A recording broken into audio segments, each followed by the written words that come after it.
Alors, c'est la deuxième année qu'on fait ce retour un peu sur l'année précédente. On avait commencé cette rubrique l'année dernière, donc une sorte de carnet des tendances de l'année passée.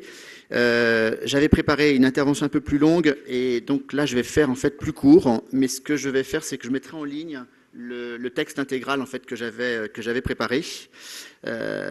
Donc j'ai sélectionné en fait en reprenant, en regardant à nouveau les articles qui ont été publiés sur le site du CLIC l'année dernière.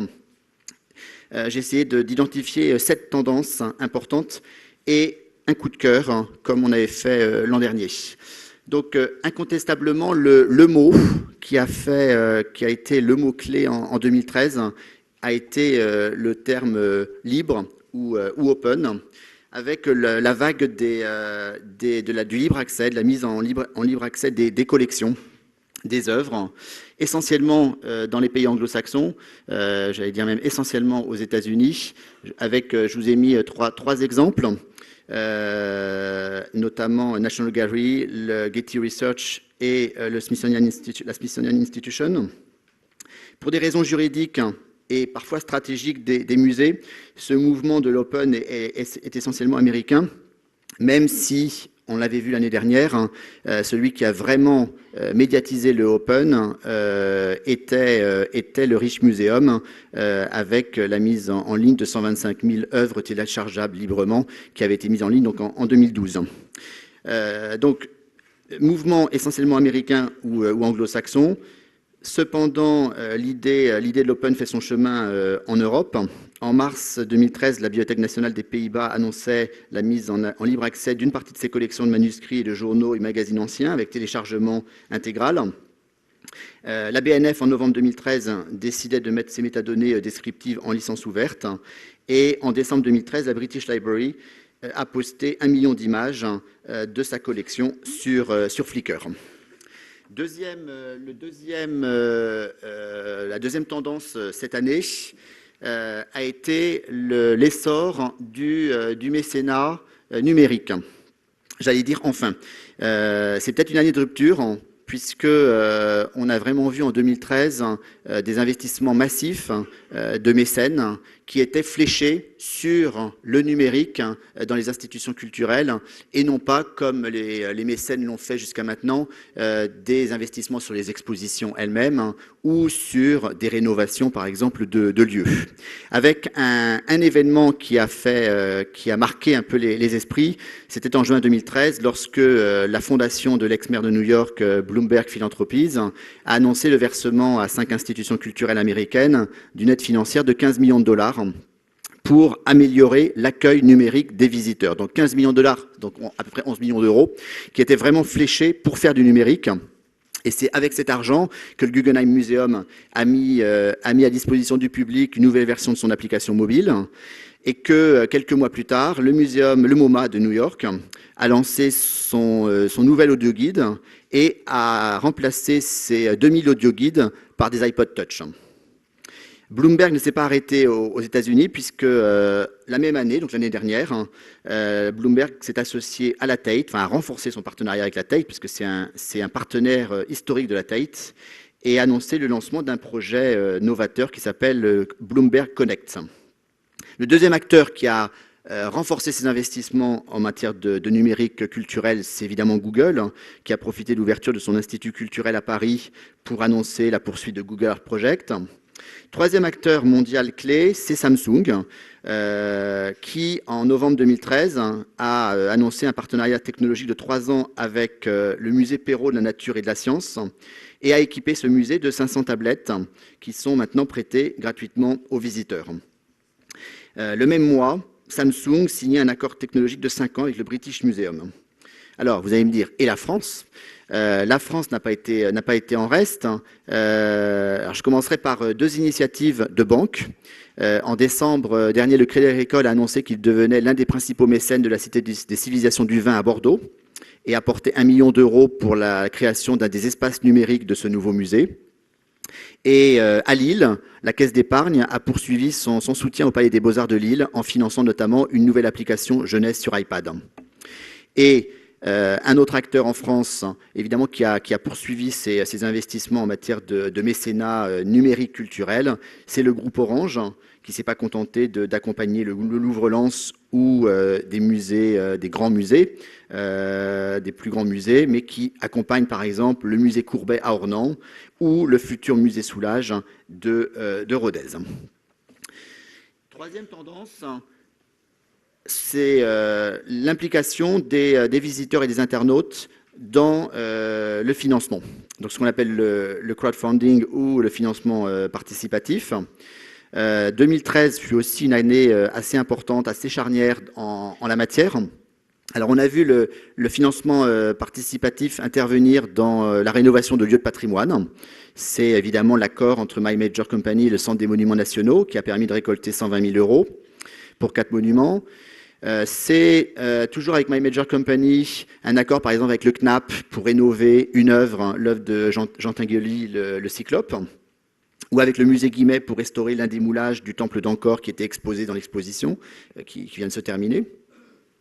Autre illustration de ce financement participatif, c'est lorsque le Louvre a réussi à collecter 1 million d'euros de dons individuels.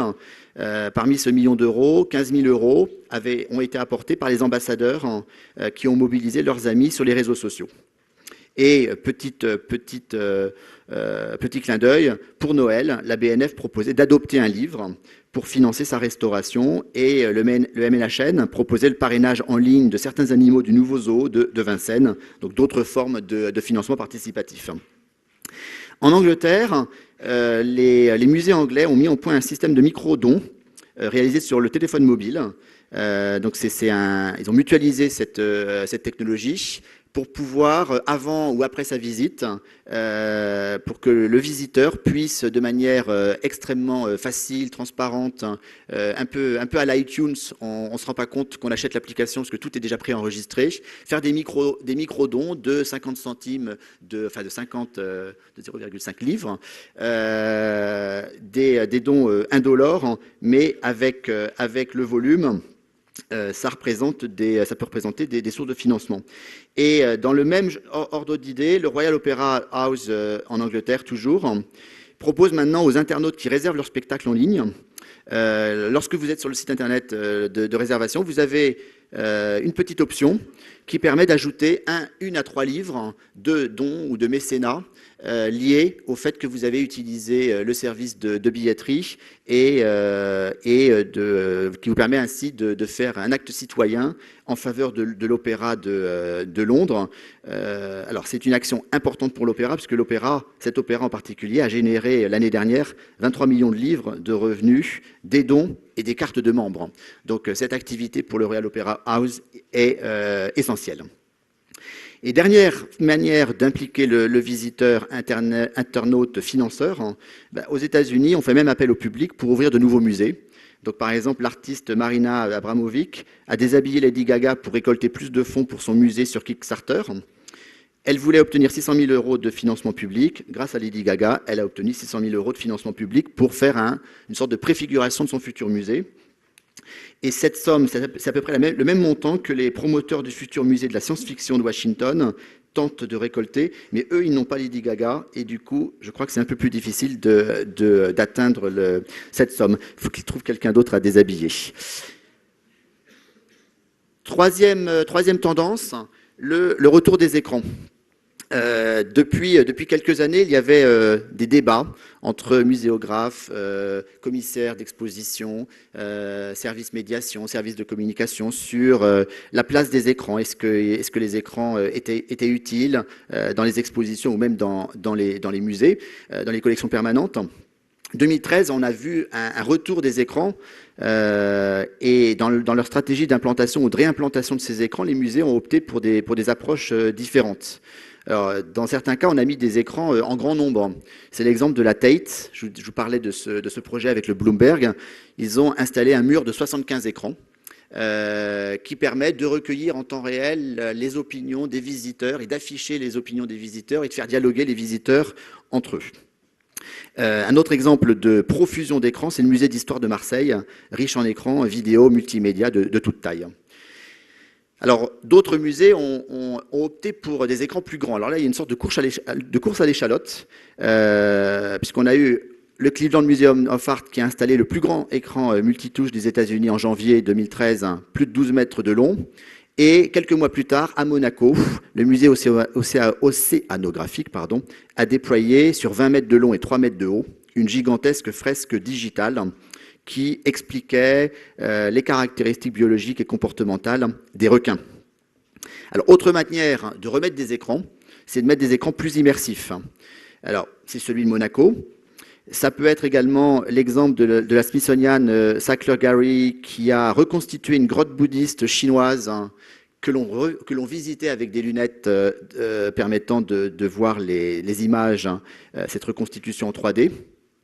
Ou bien encore l'exemple de la nouvelle bulle d'immersion du Louvre-Lens. Dernière manière, enfin, de ramener les écrans dans les musées, c'est de les rendre plus connectés, notamment aux outils mobiles.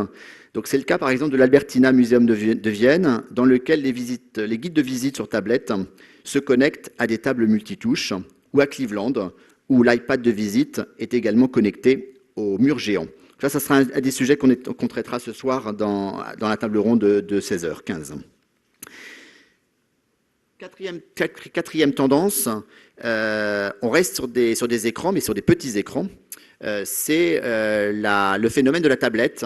Comme le disait Raphaël, je crois que c'est 26% ou 22% de la population qui maintenant a une tablette. Donc ça devient un vrai outil démocratisé. Et du coup, la tablette s'installe dans les musées de différentes manières. Guide de visite, catalogue d'exposition, outils de médiation, d'édition, voire, dans certains cas, cet objet techno remplace le pinceau. Alors, quelques exemples.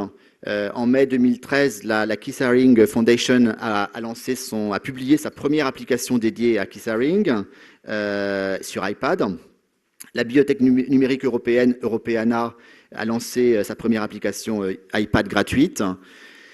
Et l'Art Institute of Chicago a même coproduit une application iPad, Art in the Moment, qui est destinée à encourager la conversation et l'engagement chez les personnes âgées ayant une déficience cognitive, et notamment les victimes d'Alzheimer. Alors, l'iPad est devenu également un vrai outil de médiation. L'année dernière, le Prado de Madrid a lancé sa première application de visite sur iPad, proposant des reproductions haute qualité de 400 œuvres, accompagnées de textes rédigés en 5 langues. À la fois une application pour visiter in situ ou pour visiter le musée depuis chez soi. Et pour son exposition, Matisse, l'Indiana Museum of Arts, propose maintenant régulièrement des kiosques iPad sur lesquels les visiteurs peuvent consulter, interagir avec les iPads, découvrir des contenus interactifs, documentaires et ludiques. Enfin, je vous le disais, cet objet techno peut même remplacer le pinceau. C'est l'exemple évidemment de David Hockney, qui en novembre 2013 a présenté à San Francisco une première exposition constituée notamment de créations sur iPad, et notamment ces 12 impressionnantes vues du parc national de Yosemite. Et il faut dire que David Hockney est un féru de technologie, parce que ça a été l'un des premiers artistes connus à utiliser Photoshop pour proposer des interprétations de certaines œuvres célèbres. Cinquième tendance, les musées qui ont largement ouvert leurs portes aux jeux vidéo. Alors un rapprochement qui a pris des formes multiples, des expositions, l'arrivée des jeux vidéo dans les collections et même l'arrivée des producteurs de jeux vidéo eux-mêmes dans les musées. Donc en matière d'expo, il y a évidemment actuellement l'exposition de la Cité des Sciences, Jeux vidéo l'Expo, qui est ouverte jusqu'au 24 août. Mais le musée Fabre de Montpellier a également propose également actuellement une exposition sur jeux vidéo et art numérique. Et au Canada, le musée de la Civilisation propose également une histoire du jeu vidéo jusqu'en mars 2014. Et enfin, jusqu'au 16 février, les Champs libres de Rennes accueillent également l'exposition suisse Playtime Video Game Mythologies. Étape nouvelle, c'est en 2013, lorsque le MoMA de New York a intégré à sa collection d'œuvres d'art une vingtaine de jeux vidéo, emblématiques de l'industrie du jeu. Et 40 autres jeux y seront intégrés en 2014 et 2015. Et en décembre 2013, le Smithsonian American Art Museum choisissait lui également 2 jeux vidéo qui ont rejoint sa collection permanente. Expo, collection, et pourquoi pas recherche et résidence. Et là, on va au Victoria et un Albert Museum de Londres, qui en février 2013 a annoncé une collaboration avec une université écossaise pour créer une nouvelle résidence ouverte à un game designer qui va s'inspirer des collections du musée, et notamment les œuvres britanniques, pour créer un jeu qui utilisera les œuvres du musée et qui servira d'outil de médiation au sein des œuvres du musée. Et c'est Sophia George, l'heureuse élue, qui s'est installée en octobre au Victoria and Albert Museum. Et les 2 partenaires, le Victoria and Albert Museum et l'université, ont même annoncé la création d'un réseau de recherche pour développer de nouvelles façons d'intégrer les jeux vidéo dans les musées. Dernière tendance qui a émergé cette année, les robots qui ont débarqué sur la planète culture. Donc les progrès de la robotique inspirent les chercheurs et les professionnels de la culture. Et c'est ainsi qu'en 2013, un robot a débarqué dans les salles d'un musée, dans les allées d'une biennale et même sur les planches. Donc d'abord, les robots sont devenus des objets d'exposition. Le dernier week-end de novembre 2013, par exemple, le Science Museum de Londres a organisé un safari robot avec plus de 13 invités. Quelques jours plus tard, le Robot Museum ouvrait ses portes à Madrid. C'est le premier musée européen du genre, le 2e dans le monde, et c'est la plus grande collection de robots en Europe. Alors, robots dans les expos et robots outils de médiation. Alors, après une première expérience en 2007 au château de Versailles, qui a abouti à la création de visites scolaires en visioconférence, et la naissance d'un robot guide utilisé comme agent de médiation dans un musée coréen, en 2013, de nouveaux robots ont endossé leur uniforme de guide dans des musées du monde. Donc, par exemple, le National Museum Australia a créé un robot tour destiné à permettre à des scolaires et visiteurs éloignés du musée de visiter de manière virtuelle certaines salles de ce musée. Ils sont guidés par les robots Kasparov et Chester, attention. Ils ont même un compte Twitter. Plus proche de nous, depuis le 23 novembre 2013, au château de Voiron, dans les Deux-Sèvres, les personnes à mobilité réduite peuvent visiter l'étage du château grâce à la caméra d'un robot dont elles dirigent les déplacements. Alors, autre scénario d'intégration de ces robots dans la culture, c'était l'exemple du week-end du 12 décembre à la Biennale, où une trentaine de robots ont envahi la Biennale pour interagir avec les œuvres d'art et leur public. L'objectif, c'était de montrer la façon dont la révolution robotique, ou robolution, va non seulement transformer notre quotidien, mais aussi la lecture des œuvres et la démarche des artistes. Autre petit clin d'œil, on voit le rapprochement entre culture et robot. En avril 2013, le robot Aria s'était installé au labo BNF pour déclamer de la poésie. Mais on a eu mieux. En décembre 2013, s'est déroulé à Prague le premier festival de performance robotique. Et une artiste française, Françoise Cadet, s'est fait remarquer. Et enfin, toujours en 2013, le dernier spectacle de la chorégraphe espagnole Biancali a emmené le spectateur dans un univers fantastique et on pouvait voir danser hommes et machines.